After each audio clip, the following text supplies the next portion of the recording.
The SPD-SX Pro has a ridiculous amount of outputs, so let's use them. Now for this video, I'm going to presume you have the backing tracks, and that it's now just a case of how do you output them properly onto the SPD-SX so you can use all the outputs. If you are looking to actually build the backing tracks, I have many videos on them that you can check out just up here, or you can head to drumelectric.co.uk and use the search function and just search backing tracks and you'll see every single one of my videos that I've ever made on backing tracks. So that's where you can find them. So for this, my plan is to have click, cues, and then instruments. Now, because of copyright, I have to use an epidemic sound thing, but generally what I would do is click, cues, and then like keys, strings, percussion, that sort of stuff. So it'll depend on the project and your backing tracks, but this is how I'm doing it. And it's a case of just applying this to yours. So here in Logic, I'm using my own backing track template, which I'm really proud of. Again, you can check it out, drumelectric.co.uk/logic template, or there's the link in the comments. Shameless plug, shameless plug. Anyway, so I've got click, I've got cues, and again, this is epidemic sound, so I've got bass, drums, and then other. This is what the track sounds like. 1,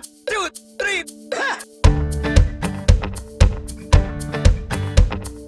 It's a country track, and yes, that is James Brown counting it in. 1, 2, 3, Which does come with this template, so if you want James Brown to count you in, then check out the link down below. But I thought it was really funny when I put that on a gig. Anyway, it's just a country track. So what I want to do is have click on one channel, cues on the other. And then for me, I'm a drummer, so I'm not going to have drums. And then I'm just going to have bass and then other. Now on the SPD-SX, you could have 6 different outputs. And I'm going to show you how to use 4 of them, but 6 mono outputs or 3. I could do it just divided by 2. 3 stereo outputs. Again, for this one, I'm going to use 4 mono outputs, and I'll show you how to set it all up. So, the click and cues, as you can see, they're already panned. I'm going to pan the click to one side, pan the cues to the other. Doesn't matter which side's which, you'll discover it when you put it on the SPD-SX Pro. Then same with the bass and the instruments, just because they are mono tracks. Now, if that was stereo, I wouldn't pan it, and I'd just keep it as is, but knowing that I'd take up 2 outputs on the SPD-SX Pro. Once you've done that, solo the track in pairs, because this is going to act as one audio file on the pad. You'll see what I mean. So export this. I generally put a loop marker around it, so I know that it's exporting in exactly the same way on both tracks. So I'd export that, and then bass and other, export that, again with the loop marker in Logic specifically, because then it's exporting exactly the same place. And then when you hit the pad, it's going to be in time with each other. So up next, the SPD-SX Pro app. Now you could do this on the SPD-SX Pro itself, it's just with the app, it's just so much easier. So interestingly,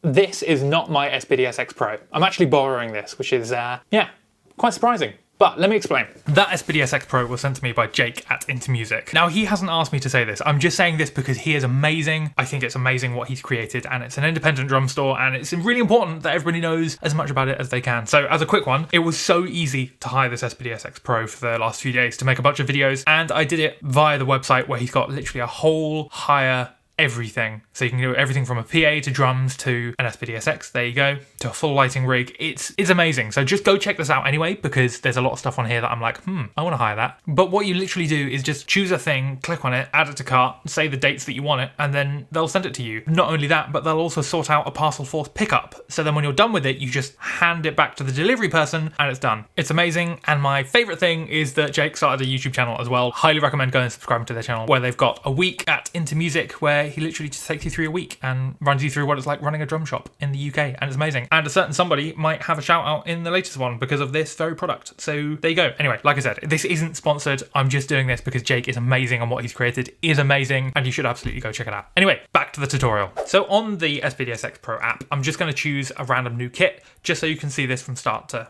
finish. I'm going to name this kit Backing Track 1. Just because that's what it's called. If you actually had a name of your song, name this your song. Then I'm going to choose the top 3 pads for this because it's a lot easier to hit up there. You can just kind of fling your arm and hit it. So the first thing is the click. Now, wherever you saved your WAV files, drag in the files just to where you want it. So as you can see, it's processing. Now I've already imported this, so I now have 2 of them, but you know, same. But you can see at the bottom of your sample list on the left-hand side, there it is. What I would do is then tag assign it. I've put tag 1, I've got Drum Electric just here, and then Drum Electric, I can see all my tracks. So as you can see, there's 2 of the same ones, but this is where they would all go, and this is where your naming conventions need to be very good, because otherwise you'll have lots of the same thing, and it's very annoying. Going to the settings of this, we want to make sure the loop is off, it's a one-shot, poly, that one doesn't matter as much, and that the dynamics are off. You might have yours automatically on, but make sure they're off, so it outputs at the same velocity every single time. The layer EQ, we don't need any of that. The only last thing, actually going back, is that the fixed velocity is full, and that means it will come out at full volume every single time. Then on pad 2, again, we're going to drag in our bass and instruments. As you can see, I've already done that, so I'm just going to drag on the bass and instruments. Same thing, off, one shot, poly, dynamic switch is off, fixed velocity is 127. So we now have our click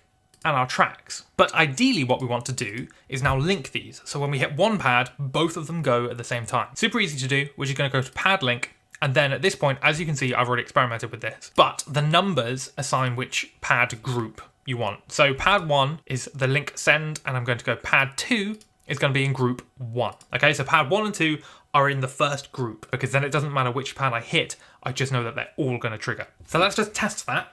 1, 2, 3.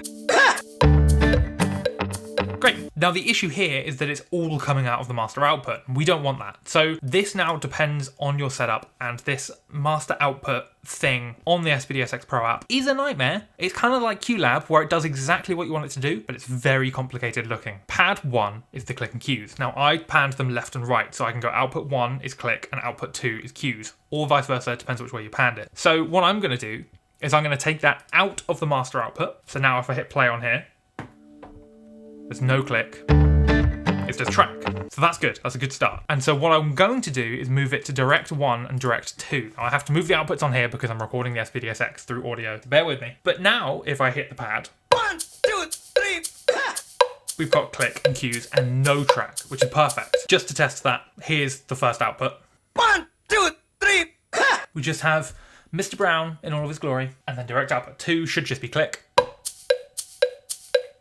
There we go. So now we've got our click and cues separate coming out of direct output 1 and 2. Now for the bass and inst demo, pad 2, as you can see, it's been selected down here. Now at the moment, I just want that out of the master output, and it's the same thing where the bass is panned to one side and the instruments are panned to the other. So if I now just plug in one of my jack leads, in theory, we should just hear one of the things. Great. That's it. Apparently the bass comes in later, but as we can see, that's just the bass track. And then this should be that intro synth. Yeah, there we go. And guitar. So what we've done there is linked the pads together, and now they're coming out of 4 separate outputs, which is great. If you had pad 3 and wanted to use even more outputs, then again, you'd remove it from the master output because the master output has the bass and the instruments, and then you add it to direct 3 and direct 4. And there you're using all of the outputs of the SPD-SX Pro. Now, in terms of when you get to the gig, plugging this all in and then hearing it back, there's a couple of things you can do. So there's 2 options that I'd straight away go for. The first one is to bring your own little mini mixer, and this is the one that I'd recommend. So I use the Alto ZMX something. You'll see it on the screen now, but this is what I would use. And what I would do is assign all of this to your headphone output, and then sort your headphone level from the SPD-SX Pro, plug it into this mixer, and then get a feed from the front of house engineer hearing everyone else. So then you've got control over click and backing track, and you've always got a hard wire to that. So if you're on a festival gig and everything's going wrong, you've always got click and cues to you, and then you can control the volume between that and the rest of the band nice and easy. Now why I choose this is because that's in stereo and you can have options of inputs and outputs and that sort of thing. Now the other option is to get something like this, the Behringer P1. Now this is kind of great, but it does limit you, is that what I then do is assign the click to just the headphones, take a cable and plug the headphone output of the SPD-SX Pro into the P1, into one side, and then the other side will be your feed from the front of house, so you can hear the rest of the band. And that means you always have click, and then the second output, that's kind of the bad thing, where you're gonna have to trust that they put your output loud enough, but that's what I do there. Slightly cheaper, a little bit more compact, but a little bit more limiting. The only other last thing you can do is actually use the aux input of the SPD-SX Pro and just use the headphone output. Only issue with this is quite hard to quickly adjust your level, but you absolutely could do that. If you want links to all of this, in the description, you'll find all of the products I just mentioned. They are affiliate links, so it helps me out and it makes absolutely no difference to you. So please consider using those. But there you go. That's how you use the SPD-SX Pro for multi-track backing tracks.